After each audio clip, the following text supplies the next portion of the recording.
Hello, beautiful souls. I am Valeria Maritza at Healing Through You.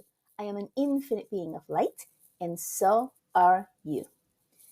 Today, I want to talk about spirituality and religion. I channeled the other morning as I was walking my dog for about 25 minutes, an entire download on what spirituality and religion are, the place that they have right now in our society, in our ascension place. And I'm going to try to connect it back to that channel because obviously I was just walking the dog, so I was not recording, but the message came in so strongly.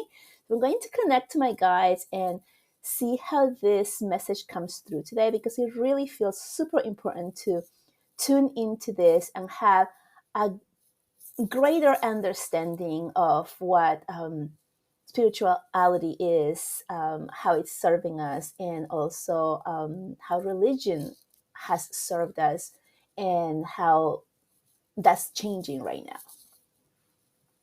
So taking a couple of deep breaths in and out just to ground and connect. Thank you. So spirituality is when we are connected to some type of force or being, depending on what the human believes, that is somehow greater than us. And it is a direct connection to that force or being or energy that allows us to really get deep, wise answers that are beyond our human understanding many times or awareness many times, so that we can really tune into who we truly are, as humans, as beings, as infinite souls, and also so that we're able to remember the things that we have forgotten as we incarnated into this world. Religion has served many people for thousands of years, literally, and it has served humanity in many ways. It has served humanity into having that connection to that greater force or being or energy, so that we can have faith in something greater than ourselves, so that we can um, work on getting closer to being a good human and doing good deeds and being compassionate to others and working through the energy of love. And also, if you are coming back from a religion that includes ascended masters or angels, then that information is given to us through the religion. We understand what each, for example, what each angel helps us with or what they have done throughout history. And it gives us a basis that we can attach our belief to, so that we can grow and get closer to the creator, God, the higher being, right? And so that religion part that has served humanity for so many years has been in place to help us live a better life. However, it has been distorted by humankind because there's like, how many religions are there? It's like over 200 different religions in the world. I'm pretty sure maybe it's more than that. I don't know. I really have no idea. But there's so many religions, and every religion, whether it's Christian or Judaism or Muslim or Hindu, every religion has their own beliefs, their own books of rules, or handouts of handbooks, I should say, of what to believe in and what rituals to follow, what's good, what's bad, what is, what isn't.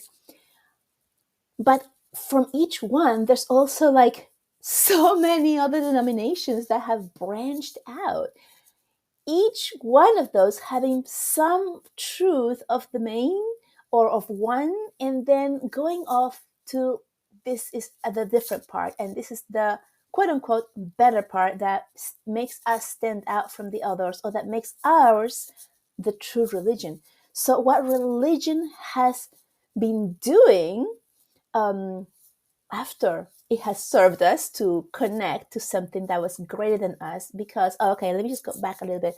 Religion has served us to connect to something, our force, God, that is greater than us, because as humans we have not been able to hold the understanding or energy that we are worthy of being anything like the creator or God. We are, especially in the Christian religion, and I'm just going with Christian because that's how I grew up, so I know more about this religion than others, that we are sinners, that we're not worthy, that we need some type of mediator in between us just to get to God, right? So you have the priest that you confess to, the priest gives you the word of what you need to do in order to be redeemed from your sins. Then you have the Pope that oversees all of them, right? And then he is like the closest one supposedly to God, the creator. And so we have all of this like hierarchy of humans that get in the way of us, the human, and the huge creators. But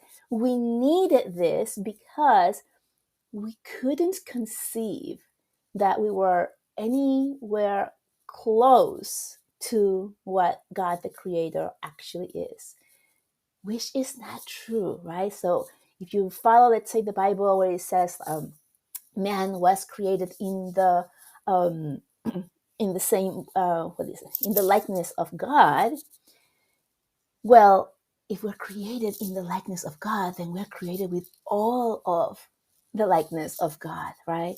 With the heart that is giving and loving, with the removal of the judgment of punishing from this is good and this is wrong, or you did something wrong and you need to be redeemed somehow, right?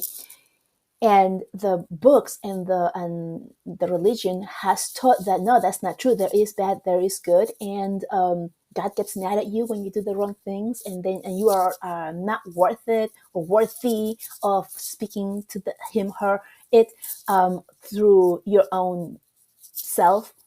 And so they put this whole entire kind of like membrane between us, the people, and the creator, that makes us feel separated and less than. The people who are above us would be the clergyman, and then the Pope, and then the creator, right?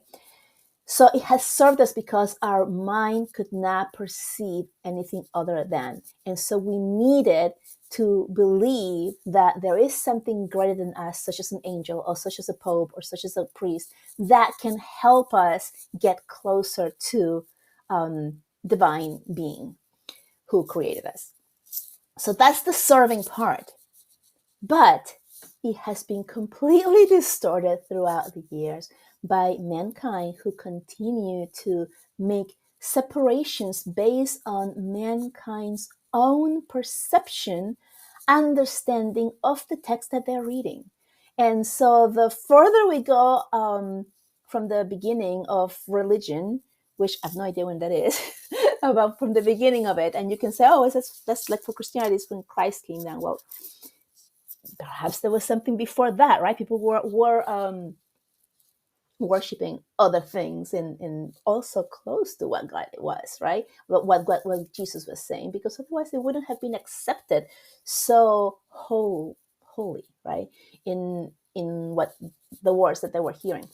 So when mankind, the more and more than time goes by, more and more denominations of different religions appear, because it appears out of someone who has gone up in rank somehow, read the book, interpreted their own way, and created their own denomination based on their own beliefs, their own understandings. And their understanding and beliefs come from their own experience, and then created an entire religion branch out of that, which, many people who resonated with that, went along with, and this is why it creates so many. But the problem in today's world is that all of these religions have been slowly but surely separating humankind from each other. This is why we have so many um, dislikes between people, between religions, like, oh, my religion is the one, but not yours. And it is through no fault of our own, right? Because we are born in the country and in the families that we have chosen to come in and incarnate in. And then that family or that country has the rules already set in place. And as babies, we are indoctrinated into whatever it is that our parents and our society around that area believe. And so we believe it as true because that's all we know. So depending on where you are born in the world, you're born into the family, that religion, that set of beliefs, and we grow up with that knowledge instead of the knowledge of going within and feeling what is true for us. So spirituality is that part. The great awakening, which is happening now, is that part when we're being called to take the teachings that we have learned. So it doesn't matter what religion, what background you have, whether you're an atheist or Hindu or Muslim or Christian or Jewish or whatever. It doesn't matter where you came from, right? You take the teachings that you have been taught throughout your life, right? And you take the ones that resonate with you, your heart. What does that mean? What feels is right within your heart, right? Does it feel that this rule or this law, according to your religion, makes sense to you, not to everybody else in the religion, not to your whole family, not to the people who are running the show, so to speak, but to you. Does this make sense? So, for example, for me, as a child, I questioned very early in my life some of the things that were taught at the church, right? Because I used to go to church mostly all the time with my parents. My mom used to take us. And a lot of the things that were said in the scripture, which also has changed throughout time, it's not the same thing that was said before to what it's said now. Things have changed.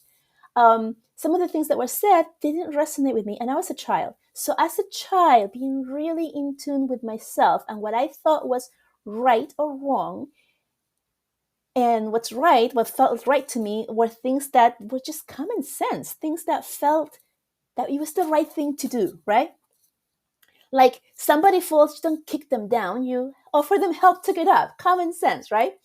So like that type of thing. So I would question this, but as a child growing up in Chile, in a place where you are taught that any adult is the authority, and your voice as a child really doesn't count or matter, and you can really get in trouble by speaking up, which I did all the time. I got in trouble all the time by speaking up to adults and speaking my opinion, but it felt right to me. So, for example, condemning women for bearing a child before marriage, right? I remember specifically, I had a cousin who got married because she was with child, and I remember that the whole feeling of the wedding was shameful towards her, and I remember feeling like, why? Right? Like, why is this so shameful? Right? Like, she wasn't allowed to wear a white dress. She had to wear like a cream type of dress. She wasn't allowed to have a wedding at a church. She wasn't allowed to have a big venue. And I remember all of these things and feeling like, why so much shame, right? And yes, the rule or the law is like, you're not in, um, engaging in any type of sexual activity if you're not there to procreate as a married woman, right? So that was the big no thing here, right? But I felt that, and I felt that that was wrong. Other things that I felt that were wrong for and this is later on my teenage years, was when I started becoming aware of homosexuality and people, good people, amazing people, loving people were being shut out or excluded because they were not following the rules of, you're either a man or a woman, you're not, right? And this is still going on today. Although some churches are already more open to accepting all, which I believe is the way it should be. Because, and I don't usually use the word should so much because it has such a low frequency to it, as in like judging, right? But that's the way I believe. Like, we are all one people. We are all the same, no matter what we look like, what we're born like, and what we feel like we are. It's all one people. We're all connected, and the Creator created us in His own image, which means that anyone who comes to Earth and through free will decides or feels or invocates or shares that they feel different than what the norm is or what the book says needs to be, that they should be excluded, right? That it doesn't make sense that anyone should be excluded because it's not most of it, right? So on that note, I just have to go into this tangent a little bit more. We have all lived thousands of lives. We have lived thousands of lives as anything and everything that you can imagine, right? So we have um, incarnated in this world as a male, as a female, as a good person, as a not so good person, as a rich person, as a poor person, like anything that you can think of, like different societies, different roles in society, different powers, different sexual orientations, all of that we have already experienced. And this is the time of the new awakening when we are really becoming aware of us being these infinite beings of light, infinite souls. We never die. It's only the casing in which the soul incarnates in to live and experience a human life that is here. And that's the only part that quote unquote dies. We leave the casing out as our soul keeps on living. And if it chooses, it can reincarnate again as someone else, right? So, because this is the time of the Great Awakening, so many more people are struggling with this sense of identity. Am I a man? Am I a woman? Right? Which way do I identify? Am I bisexual? Am I homosexual? Like, what am I? Right? And it's not because this is because I've heard this from both sides, right? Like, so the people who are like really against that or feeling like, okay, well, that's for you, good for you, and I don't really believe in that, fine, right? We're all fine. It doesn't matter. We're all going through our own experience. But from that point of view, it's like, okay, you're choosing that, and I don't really like that, so I'm just going to stay away from you, which is fine. But it's not that they're choosing more. It's not that people are identifying more than before. It's the same amount of people that were aware of this before. It's just that it was not safe to show what people were feeling before now. It was not safe. It's still not safe in many places of the world, in very small towns that are very religiously what's the word carried, I guess. It's still not safe, but it is so much safer now to be who you feel you want to be or how you feel to be, because this is the era of the Great Awakening. And what all the people who are feeling or identifying as different or as both, it's because you or they are remembering previous past lives. You are remembering, they are remembering that they're not just this body that happens to be male or female. They're remembering that they're everything at once, that they can be everything at once. And they're working on expressing that. But because society is putting upon this shade, this making fun of, like, oh, I need to fight against this and make a law so I can protect all of these things that are happening and coming up, to kind of like suppress, like, oh no, we don't want to go there, it's not going to go away, because more and more people are remembering their past lives, their past identities, and they're here now with that remembrance, which makes them think and feel like, oh, I was that then, so therefore I can be that now. Yes, right? And now it is a safe place to open up and talk about it. Does not mean that you're going to be accepted everywhere as right now, because that's still not showing up. That's my dog making like noises. But it is that it's coming to a point where they're remembering that you can be more than just one thing, right? It's kind of like, I was a teacher and now I'm a spiritual teacher, right? Or a spiritual healer. So I'm changing kind of like careers. It's the same thing with the way people identify, right? Oh, I feel like this. Now I feel like that. I identify like I want to, go in this way, and I want to identify that way. This is a really big theme that's coming up, because so many young people are struggling with this, and they think there's something wrong with them, and they also think they have to fight it, and they think it's like one or the other, and it's not. It's everything. They can be both. They can be everything. They can express themselves and experience anything they want anytime they want, because we are all one. So when it comes to spirituality, we are connecting directly because this is available now, because we're able to expand our soul, our consciousness, to really allow ourselves to remember that we actually are that divine being. We're not part of God as God created us. Is that God is um, experiencing life through every single human on earth, who is experiencing every single different thing on earth, so that it can be. So it's the other way around. We all create the creator. We are all the creators of our own reality, creating that creator all together as one. It's like the ocean cannot exist without every single droplet that's in it. But every single droplet that comes out of the ocean can exist on its own.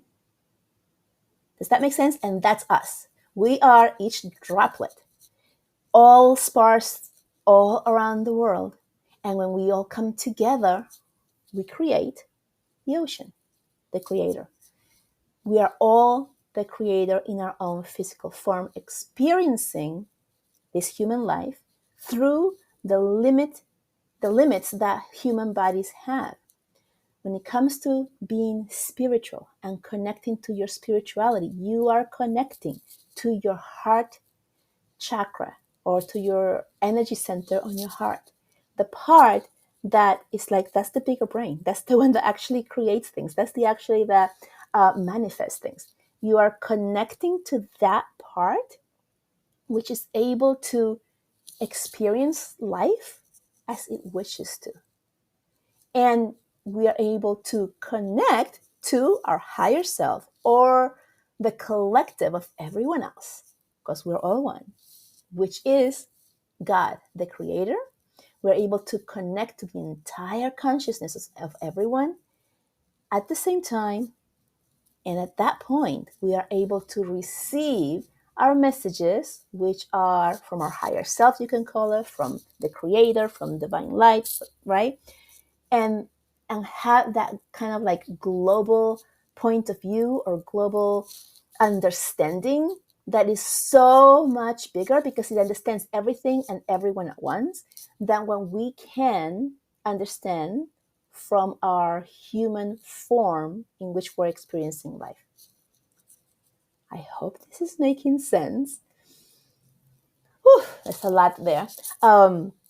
So this is what's coming through, right? We are being asked to really go within, to take the teachings of, let's say, the religion or non-religion, whatever you grew up with, the things that you have learned through people who are older than you, or from people who were teaching you, and take the things that resonate with you, The ones that you're like, yeah, that sounds good, right? And the ones that don't, you leave them. You're being asked not to follow a scripture that makes you feel small or less than or shrink your energy. And you will know this all the time. If you hear someone say to you, I love you, right? Your energy instantly expands. You feel good. You feel uplifted. You hear someone give you the finger, curse you out, your energy shrinks, right? That's the part of the ego that believes it for a second that perhaps that hateful word or gesture is true. So your energy shrinks. When you see somebody being treated nicely, let's say at a restaurant, and you're treating the waiter, waitress really nicely, and they're treating you nicely back, it's like a beautiful harmony of exchanges, a beautiful experience between all of them. And you can be in that restaurant and see someone else at a different table talking down to the waiter or waitress, or arguing or sending back their food with hate and saying all kinds of things that are really negative. How does that make you feel? Right? Like, just imagining these things here. Immediately you are feeling into your body what feels good for you and what doesn't feel good to you, right? And when and when you're feeling this, now you have something to go so that you can compare when you're reading something and it doesn't make sense to you or you don't like it, then you know it's not true for you. And what does that mean it's not true for you? It means it's not for you to give any more energy to, not for you to dwell on, think about, give more fire to, talk about. It is for you to let go and then go your own way. And your own way is whatever feels good to you, good in your heart. So we're not talking good ego, right? Like, ooh, I just stole a whole bunch of money from that poor lady that was working and now I have it. That's ego, right? I feel good because I have this money, which I took from somebody. That's ego. Now, how does your heart feel? Right? If you're able to connect with your heart, you're like, oh, okay, well, I got this money. And then you block the heart because you don't want to feel what you did to someone else that was wrong. And this is how people who are living in the lower realms of the lower frequency, that's what happens. They just block the heart, so they're not able to feel the compassion or the remorse or like what happened to somebody else. And this is why they just go on, and then they just have to feed on more and more of those actions that are making them feel better, but then they're not able to feel anything else. If you're doing the work and you're going within, then you are able to feel what's right and wrong. And then that feeling within you is your guidance to behaving and doing the things that are good, not only for you and your soul, but for everyone else in the world.